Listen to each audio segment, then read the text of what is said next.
Shaking my head, I grab the sides of the crate and prepare to give another push. What? That was a scream! Hey internet, it's Jessica and welcome back to Chess Ablaze. So we're gonna continue where we left off, and I believe I'm probably like at the ending now because we have a clue, but we didn't exactly find anything there. And I was reading the comments, and some of you think maybe there's like a hidden passageway in that shed, and Silas just can't say anything about it. And then the other theory is that Hazel is probably the daughter of the king, because we don't really see her father, and maybe that's why none of the servants can say anything about where Hazel might be. I think Celeste is like the red herring in this. This is what I'm starting to believe, because I'm like, I don't think there's no way she's the one who did this. It has to be someone else. Alright, let's continue. Hazel, Emily, the disciples of Ignatius, Celeste. I repeat the names under my breath as I head back to the main hall. There are a few midday appetizers being served, and I grab something to fill my growling stomach on my way back to my room. Has this guy eaten at all? Like, every single day Rivian is out, he doesn't eat. If I don't find something soon, Celeste may be executed for crimes she's not responsible for. It's not exactly like I feel any particular affinity towards her, but I can't let someone innocent take the fall like that. Chewing idly on my lower lip, I step inside my room while exhaling a great sigh, closing the door behind me. I could use Arden's enthusiasm right about now. I wonder if he decided to stop coming after me. Maybe I really was a little too harsh this time. The fact that he only ever acts hurt, not angry, drives me off the wall. If he actually yelled at me for once and we had a real fight, maybe we could work things out. Well, I mean, I get it. But, like, Rivian is, like, the type of person who won't say their true feelings, obviously. Because if he just said, hey, Arden, you hurt me, I want to talk about this, pretty sure they would be fine right now, but we're not going to go that route now, are we? I shake my head and step over towards the fireplace. Picking up the book from Linnaeus, I put on the chair. Stupid book. I thought you were supposed to have the answers. You've been giving me absolutely nothing but a headache, you know? I grumble miserably while flipping through the useless tome, resisting the urge to chuck it into the fireplace. A certain page falls open and my eyes drift down to it absent-mindedly. Rethink my assumptions, eh? There's too many goddamn assumptions to rethink. I mutter to myself as I scan the page, which discusses the modus operandi of the disciples of Ignatius. I'm sorry, I'm pronouncing all of that wrong. Blah blah blah. The disciples target only specific victims in order to blackmail those in power. I already read this page a number of times before. How could this possibly be relevant? Those victims tend to be high-ranking officials, diplomatics, or members of the royal bloodline. Oh, I think Hazel is the king's daughter, or maybe related to the king somehow. Yikes! High-ranking officials, diplomatics, or members of the royal wait? My breath catches in my throat. Am I grasping at straws, or is there a chance that Hazel might be part of the royal family? Then my false assumption was that Emily is Hazel's real mother? She refused to tell me about Hazel because she is protecting the girl's true identity? Oh, I guess that would make sense. I mean, like, their hair is not exactly the same color, but, you know, that doesn't really mean that they're not really, like, the biological mother or whatever. But yeah, it's possible that she's probably pretending to be her mom to cover up for her. So maybe she's, like, a bastard child, and, you know, royal families can't have, like, bastard children or whatever, so they hide them somewhere. This is like fucking Alistair in Dragon Age Origins. Oh my god, if this is true, you guys are right then! I blink at the book in disbelief. If this is all a possibility, then the disciples are trying to blackmail the king himself? Maybe a conjecture, but still, it could even help Celeste get off the hook. She would also be called as like a diplomat because she's a high-ranking official too, because she's the daughter of the duke or whatever. So she still has a high ranking as well. So they're targeting all the people they want. Even Rivian, because Rivian is the son of the military strategist of the king. So technically they're targeting all the people they want, but they have Hazel as the main target, so she's probably the bloodline. I tuck the book under my arm and race over to the door, throwing it open. Oh! Hey! Ah, what excellent timing. Did you predict my knock before it actually happened? Perhaps I overestimated your incapability. Okay, Linnaeus, you don't need to like... What are you doing here, Linnaeus? No, never mind. I have something important to tell... Apologies, but I have business to attend to. I merely wanted to inform you that by the king's orders, A new search party has been sent out. They found what looked like part of Hazel's skirt near the outer festival grounds, so with luck she'll be found soon. Therefore, your services will no longer be needed, and any entrance into the areas off-limits after last night's incident will not be allowed. What? He pushes up his glasses, eyes flashing suspiciously at me. You may be Varrison's son, but you are still a guest, not some grand investigator. Leave the King's men to their work, if you please, and I'll be taking that back. Oh! He reaches out and swiftly pulls the book from under my hands, dusting off the cover. I thought you said you didn't need this copy! I don't want you getting any fanciful ideas in your head from reading this. Much of the information is likely outdated regardless. It doesn't matter. This is weird. Once again, I know we're not like an official or anything. Yeah, we're not exactly anyone's like, you know, high-ranking title because technically he's not the strategist. It's Rivian's father, right? But like, I don't get why he would just cut him off like that. He turns to leave, but I quickly reach out and grab his coat, still in disbelief. Linnaeus, you can't do this. I'm so close, you don't understand. Just give me a little more time. The Inquisitor tilts his head at me sharply, brushing my hand from his coat and lets out a heavy exhale. It's not my decision to make, Varrison. These instructions come from His Majesty. Perhaps you are close to uncovering some sort of truth. Oh, okay, I get it. So if it is true that Hazel is his daughter or whatever, we're close to finding that out, and he's just like, no one can know, even if like you're my strategist's son, it doesn't matter. Obviously, nobody can know that. So, I guess that makes sense. And that is why he does not wish you to proceed any further. Some matters are best left untouched. There's an almost apologetic grimace on his face as he watches me for a moment, lips tightly pressed together. But Linnaeus turns from me once more and starts to leave. I didn't have the strength to stop him again. His graceful figure soon disappears around the corner, his long strides elegant and determined. But somehow, rather than feeling devastated at being told to stop, a sense of invigoration abruptly flows through me. If I'm close to unraveling something, then that means the secret of finding Hazel is only one step away. And there's only one person who might know enough about these secrets to help me put them together. Who? What? I hurry down the hall to the direction of Linnaeus' room. Ignoring the curious looks of the few guests I pass on the way. I just hope she's still there. When I reach the door, I immediately try the doorknob, in a faint hope it's unlocked. Damn! Of course, Linnaeus locked it before he left. I wrap my knuckles anxiously against the wood, straining to hear the noises from inside. But only silence meets me knocking. Growling in frustration, I turn my back to the door, sliding against it to the ground in a frustrated slump. If she isn't taken to some holding room, I have no chance. Who's there? Oh, Celeste! A soft, worried voice comes from behind the door. Celeste? Is that you? Rivian? Why are you here? Ugh, that damn Inquisitor locked me in this room. Did you find something?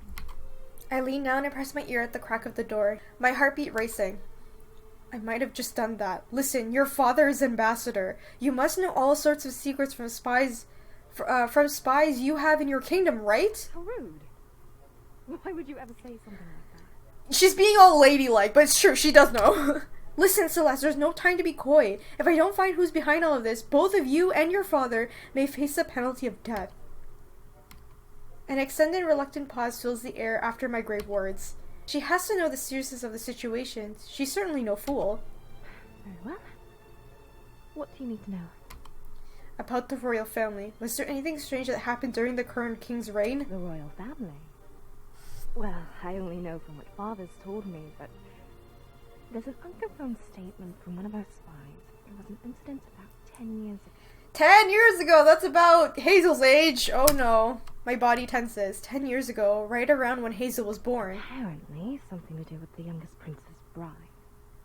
She mysteriously vanished not long after giving birth to their first child, and her body was found a few days later. What? No one knows the truth behind it, and apparently, the child died. There was never any official proclamations, and everything was kept quiet. Suspicious, huh? That's weird. Her voice raises a little in an excited whisper. I guess she really gets into this whole secretive espionage business. Celeste, this may be a stretch, but do you think you know where the prince's deceased bride was discovered? I'm not entirely sure, but I think it was in an old chapel for the royal family. It's quite a creepy place to find a corpse. So the shed? My mind races and tries to put together what Celeste is telling me with Silas's remarks earlier. Rumors that the remains of an old family chapel is buried beneath the gardens. That key I found, covering up the child's existence for fear of another kidnapping. There are too many coincidences. The cult is trying to send a message, loud and clear. The only reason why I couldn't understand it was because I'm not the person the message is meant for. I see. I think I understand at least. Good work, Celeste. You're not so useless after all. Before she can... That's so rude, Rivian. Before she has a chance to reply, I quickly push off of the ground and hop to my feet. I race down the hall, intending to return to the gardens immediately. But then I remember Linnaeus' words just earlier, and my pace slows down to a halt. I can't go out there again while it's light outside. Chances are the perimeters are being guarded, and I'd be detained if someone saw me. I bite my lip, exhaling a heavy sigh of frustration. Wait, can we ask Arden? He's a guard, right? He could go there. My best bet, then, is to wait a little while until night falls. Besides, isn't the masquerade happening tonight? Surely everyone will be busy there. You could just ask Arden. Okay. After pacing around in the halls for a bit, I end up returning to my room. Some of my excitement dissipating into anxiety when I step back inside. My eyes are suddenly caught by something atop my nightstand. That wasn't there before. What? I stride over in a small plate of food, as well as a note tucked beneath it. My stomach growls softly at the scent, reminding me I haven't eaten for a while, but I grab the note first out of curiosity. Dear Sir Rivian, I know it must be close to understanding the truth. If that's the case, I have faith you will find Hazel. Tonight, I will leave the window in the storage room with the king's portrait unlocked. Use it to escape the guards if you must. No signature. But it's too clear that the author is none other than Emily. She really loves Hazel as her own daughter, that much is evident, even if they're not blood related. I don't know what moves you so much about them. Normally I never care for such other people's affairs, but I think Hazel reminds me of my own sister. Yeah, that's what I said earlier. Who's close to the same age. My protective brotherly instincts are coming out. And beyond that, it's like something inside me is hungry to solve this mystery, to win the game, and outsmart my opponent. Perhaps it really is in my blood after all. Musing over to myself quietly, I take a plate of food and sit down by a fireplace and thoughtfully start eating. As my mind dances through everything, however, I find my thoughts unwillingly draw back to Arden. The way we parted earlier, the things I said to him. I couldn't help it. His words dug up my memories and I was trying to keep from rising to the surface, and I can't ignore them any longer. We were so close back then. Oh my god, we're gonna find out! Okay. I first met Arden when we were very little, and I can't remember getting immediately attached to his soft, warm demeanor. He was my best friend for many years, but by the time I was a teenager, I started growing slowly into a young adult. My feelings felt like they were changing. I loved the time we spent together and relished all the attention he'd always lavished me with. We were closer than just friends, but neither of us voiced any attraction or ever acted on it. So it's like the typical, like, I'm in love with my best friend, but I'm not telling him that I am. But there was one day, only a few months before he left, when we made a promise to each other. Father says he wants me to become a military strategist like him. Just think, I'd be able to command all the royal armies. But what about you, Arden? Will you follow your father's footsteps too? You could be a grand general, and we could work together. I remember the hesitant, uncertain look in his eye as we laid on the grass together, gazing up at the sky. But it wasn't long for the warm smile he always wore soon came back over his face, and he reached out and ruffled my hair. Of course, Rib, we'll be at the top together. Nothing will stop us. Do you promise, Arden? I don't want to be stuck there alone. I wonder if he knew that he was going to be leaving. If he did, how was he able to grin at me so confidently, curling an arm around my shoulder and gently pressing our heads together? Of course, Rev, I promise. I'll always be there for you, no matter what. I was so happy when I heard those words. Looking back, I think I always felt strongly for Arden, then as he does for me now. Which is why I was completely devastated and heartbroken when I found out not long after our promise he had left to train to the king's army. I was so lonely and I felt betrayed. The idea of following my father's occupation started to seem hollow, distasteful, and far too bleak a path to take by myself. And my feelings towards Arden were steadily shadowed by more and more resentment. For 4 years, I buried my adoration for him deep down, and covered it up with anger to keep myself from being overwhelmed with sadness. Then, when I saw him here for the first time in so long, I didn't know what to think. But I hoped that I could keep pushing him away, pretending that my feelings for him never existed. I didn't want to risk him hurting me again. And now, he's found a way into my heart once more. Arden's changed, certainly, but there's no denying that he's the same energetic, gentle friend that I was in love with all long ago. But I just don't know if I'm brave enough to face that, to deal with the prospect of him leaving me again, because I doubt I could handle being abandoned a second time. Oh, that's why I kind of figured that that's the reason why he's so angry at him. He's just very hurt, but he doesn't want to admit that he is. Because he expects Arden to, know and fix it for him. Even though that's not how that works. Sighing, I put my plate on the dresser and shoved my hands into my pockets, heading out of the balcony. The sun is slowly descending to the west, bringing us steadily closer to the evening. I stare up at the reddening sky, then close my eyes for a moment, feeling the last vestiges of warm sunlight upon my face. It's the last day of celebration, isn't it? I hadn't really thought about it before, but now I'm starting to feel a little... sad? Homesick. If I'm being honest, I think he's more sad because... Not homesick. I don't think he's really homesick. I think he just didn't want to be there because he's not very, sociable kind of guy. But I think he's more sad because... Once again, he didn't resolve anything with Arden, so that's there. And then he has brotherly feelings for Hazel. He couldn't protect her or help her. And he's realizing he's meant to be... in his father's footsteps, even though he kind of doesn't want to be. So I think that's what he's feeling. He's kind of sad about that. For whatever reason, the idea of this is the last day of the party makes me oddly wistful. How strange, just a couple of days ago I wanted nothing more than to be back in my own bed, but now I almost want to stay here a little longer. You've gone mad, Rivian. I murmured dryly in the air with a short laugh, overcome by a faint sense of loneliness. Well, there'll be enough time for dwelling in self-pity when I get back home. Returning inside my room, I slumped back onto the chair and tried to doze a little, figuring I'll be up to most of the night searching for Hazel. My thoughts, however, are restless, and I can't fall into anything more than a shallow sleep. The minutes drag on, and from beneath my closed eyelids, I can sense the waning light outside my balcony doors. At last, feeling barely refreshed, I force myself to wake up. Surely enough, night has fallen and the masquerade must surely be close to starting, if it hasn't already. I slip out of my room into the corridors, my nerves starting to rise as I head towards the main hall. Emily said she left the window unlocked, but hopefully I can get out there without being noticed. Otherwise, things are going to be very awkward very fast. I think less awkward, but more trouble. Back on the main level, I am greeted by a stream of people heading towards the ballroom from the elegant music flows into the foyer. Everyone's wearing a mask, and I feel a little out of place and embarrassed as I try to steadily make my way to the other side of the corridor. Almost there. Hold on a minute there, my little nymph.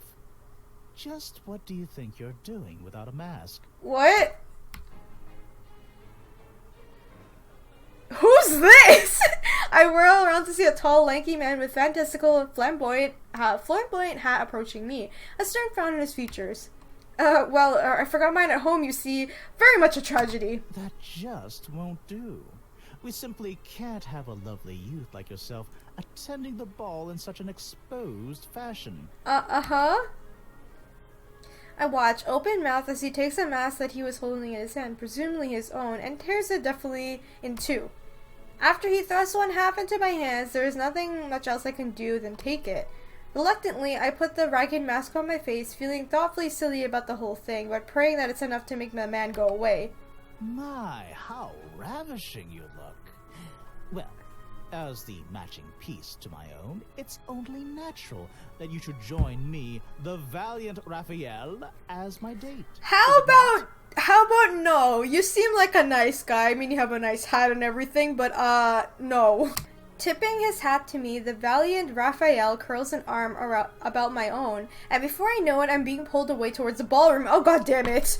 Internally starting to scream as the man wheels me away from my goal, which starts to steadily disappear in my distance. Someone help! This is so awkward. Oh my god. Raphael quickly takes a hold of one of my hands, his other arm slipping around my waist. My heart starts to pound as the protest of dancing starts to become very real threat indeed, and I squirm in his grip. Oh, is the delightful little morsel I captured attempting to be coy? Well, I do enjoy the thrill of the chase. What's up with all these men in this place? Misinterpreting my attempts to escape as playfulness, Raphael chuckles heartily, squeezing my hip. How do things like this always happen to me? Moaning under my breath, I helplessly let myself get whirled around the ballroom, trying to keep up with the tall partner's long strides. The feather in Raphael's hat fluttered distractingly in front of his face as we drift in fast-paced dance, and I gaze up at it weakly in an attempt to take my mind off the painful interlude. Trying to look deeply into my eyes, are you? Ah, be still, my heart. Never have I been so enchanted with a young vixen. Man, we just want to find a little girl, like what the hell? Did he just call me a young vixen? Am I asleep in my room, or am I just having a terrible nightmare? Oh, don't make a sour face like that during a dance. Your lover will get sad. I hope Arden doesn't see us with this guy, because he'd probably be devastated. The playful voice of a young lady in red and purple dress calls out to me chidingly. I shoot her an unamused look, which makes the girl offer a pearl of laughter, accompanied by a mischievous wink. She clearly enjoys my misery, or maybe she just thinks I'm trying to be coy, too. You never know which day will be your last, so enjoy them all. You might meet your end at the hands of a dangerous maiden like me when you least expect it. God damn it. What kind of a thing is that to say to a stranger? Is she drunk, or is everyone here just suppressing murderous urges? I think it's both. Raphael, however, just lets out a little chuckle and tips his hat to her, returning his rapturous gaze back to my face a moment later. Our dance starts to grow faster, and the music steadily rises towards the crescendo. Suddenly, the song climax, Raphael tilts me back in his arms, so far that my feet almost leave the ground. He starts to lean in, and I watch the it's like, we don't want you to, like, touch us and kiss us. What gives the guy this right to do this to anyone? Oh my god. He starts to lean in. I watch him dread as his lips steadily grow closer. Just then, something suddenly shifts in the corner of my eye. The peacock. What? Oh.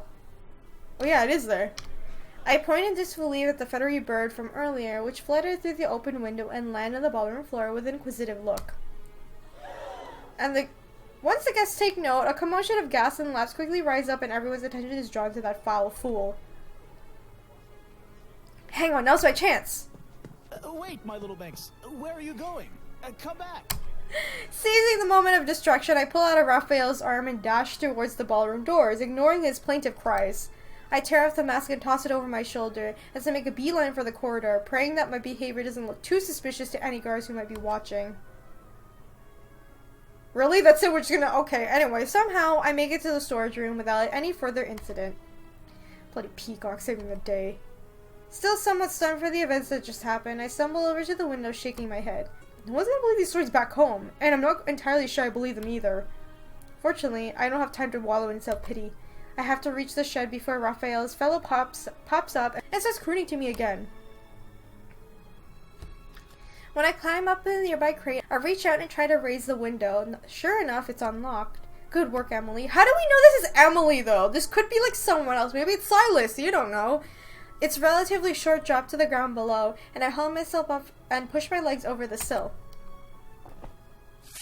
Oh shit. Jumping out, I land on the grass with a set grunt, managing to catch my balance.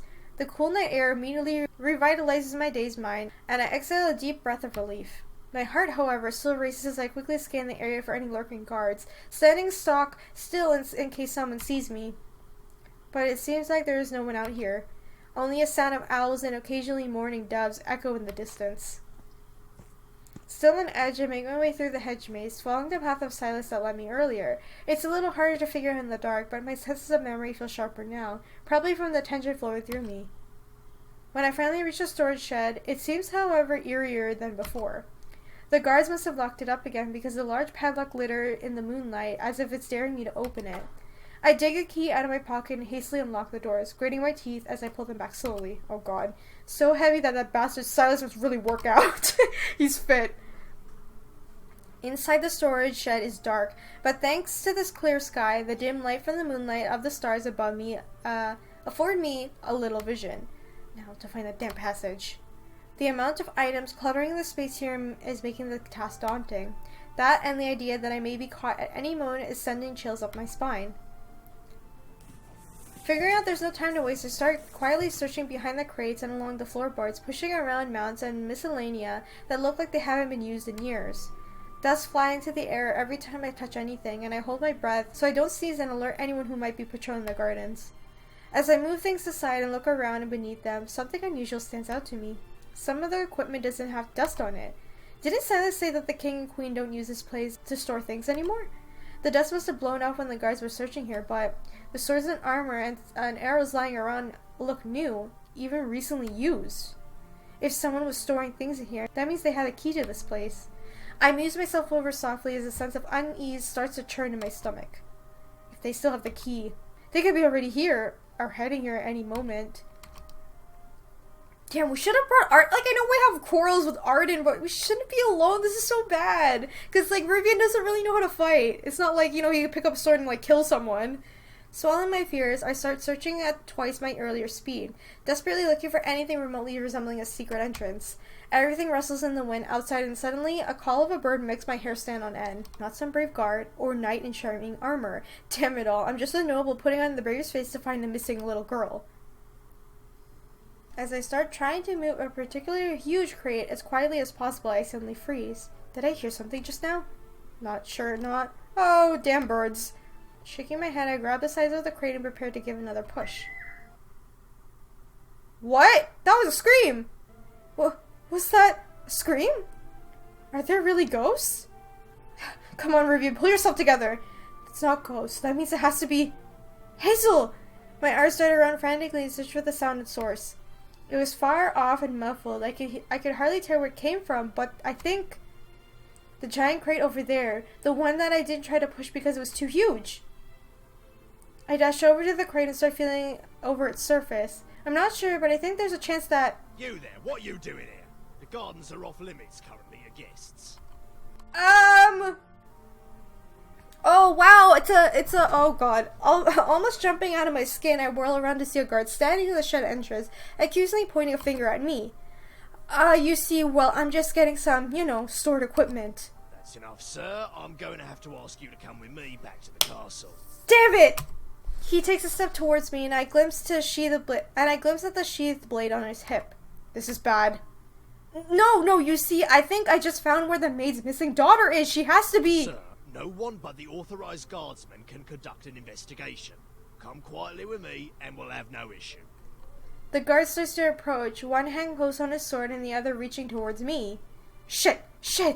I've come so far now, and there's no way I can just let things slip through my hands like this. Hazel, hang on. I'll talk my way out of this. Aw, damn it! I close my eyes bitterly, gritting my teeth, and I wait for the guard's hand to close around my wrists. What? Still tense, I blink my eyes open. Before me, on the ground, lies the guard. And in front of me stands a figure, a large wooden shield in his hands. Who? Sorry about that, James. I'll buy you a drink or something to make it. Yay! It's Arden! The figure tosses the shield aside with a thud and then takes a step towards me. In that moment, a familiar pair of warm eyes flash in the moonlight. Arden! How did you find me? Did you just knock out your fellow guard out cold? I was looking for you earlier because I wanted to apologize, but you weren't anywhere near your room. Silas told me the last time he saw you was out here, and you looked like you had a plan. And when you have plans, they usually work out. He picks up the guard by feet and gently prop him up, sitting against one of the crates, and a guilty grimace pulled over his mouth. While my plan was about to go down faster than a virgin on a cheap prostitute, you just came just in time. Arden gives you a faint smile, but there is a strained expression in his eyes. My words from earlier are still probably weighing on him. I feel like they're weighing on me too. You found something, didn't you? Is Hazel here? Remembering the scream, I quickly hurry over to the large crate, motioning Arden to follow. It's here, the passage. Passage? There's a secret passage out here? No time for explanations. Help me move this lid.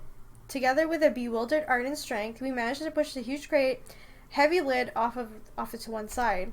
And as I suspected, the bottom has been removed. An open trapdoor with a ladder sticking out greets us ominously, and I can see it into the darkness below. Well, I don't think we can just ask the guards for help now. If we don't come back with the girl, we're going to be in deep trouble, Arden. We'll find her, Riv. You have that completely focused look right now. The one your father makes, too. So I know this has to be the place. Arden's response is quiet but confident, like he believes in me more than I believe in myself. How can he still have so much faith in me, even after the way I treated him? Stupid, overly attached bastard. I don't think I deserve a loyal guard dog like you. I'm going first. Yeah, I think you should. You have a sword. Hey, hold on, don't just... Before I can stop him, Arden grabs a hold of the ladder and hauls himself into it, sliding down into the darkness. Oh god, I wonder what's down here. Annoyed at his brashness, I quickly follow suit, climbing down towards the black depths of whatever passage leads. Arden, you're still down here, right? I anxiously whisper out into the darkness to hear a faint grunt below me as I climb. Riv, I have a bad feeling about this. No shit! A hushed concerned voice echoes up to me. Well, that makes two of us. If my guess is correct, we're descending into a ruined chapel, one that hasn't been used for at least 100 years. After what seems like ages, my foot hits the bottom rung of the ladder, but there's no ground beneath. It's a little drop. Come here. I've got you. Two hands grab my hips gently and lift me off the ladder, and a moment later my feet are on the floor. Huh. How can you even see in the dark? I can make out Arden's dim outline standing before me, grimacing. The warmth from his hands fade from my side, and a cool draft above me makes me shiver. It's hard to make out, but I think we're a very dark and dusty corridor. However, there's something unexpected in the distance. Is that a candle? Whoever's been here must have left it. Far off towards what must have been the corridor's end, I can glimpse dimly flickering light of flame. A cold dread tingles up the pit of my stomach. Poor Hazel, being kept in a horrible place. She must be terrified. Let's go, Arden. Are you sure, Riv? I told you before, it's best if you stay behind while I... I'm not letting you go alone, idiot. We're rescuing Hazel and getting out of here together. That's right. I don't want to leave him because I don't want him to die or anything. I know he's a guard, but, you know, it's still a possibility. Arden bites his lips, staring at me with an intense worry, but finally seems to relent. His eyes, normally bright, are filled with dark weariness. Together, then. Yay. For Hazel. Okay, guys, I'm going to end the video right here, and I believe there are two endings for each route, a good one and a bad one, so I will take a look at both of them. Hopefully, I did enough correct answers to get the good one first, but we'll see what happens. This is very interesting, and I love that all of you in the comments were right about this, with all your theories about Hazel being possibly the king's daughter. We don't really know for sure yet, but it seems like it's implied that she's related to the king, and they mentioned the prince had a child, but the wife died, or the bride, or whatever, I don't know. She died giving birth, and the kid died, so does that mean it's the king's son? So it's his granddaughter, not really his own daughter. But then why would, like, her body disappear all of a sudden, and then, like, after a couple of days they found her? That's kind of weird. So, hopefully we'll get some answers with that. And then, finally, we can get some resolutions between Arden and Rivian, because they're arguing like a young couple. Like, honestly, just tell them that you're not feeling up to this, Rivian. Just say that you're hurt, and you want him to apologize and make up for it. Like, oh my god. Thank you once again to AGirlAndAGame for sending me a Steam key to play this game, and if you guys enjoyed this video, remember to leave a like, comment, and subscribe to join the companions, and if you would like to help support the channel on Patreon, the link is in the description, or you can support the channel for free with gawkbox.com/AGirlAndAGame. All you have to do is make an account, open it up in your mobile, download the games on my Gawkbox page, play them, and you will donate real money to the channel, which will help me continue this series and continue the channel overall. So yeah, please let me know in the comments what you guys think so far. What do you think is gonna happen? And I swear to God, I hope I get the good ending because I want them to be happy. Okay, guys, I'll see you in the next episode. Bye! Why? Do you really want to touch me that badly? You're still a bear, I hope you know that, Dion. Well, I do want to squeeze you because he found his tongue wandering inside her mouth, exploring slowly as she... I'm sorry, let me do that again. He found his tongue wandering in her mouth,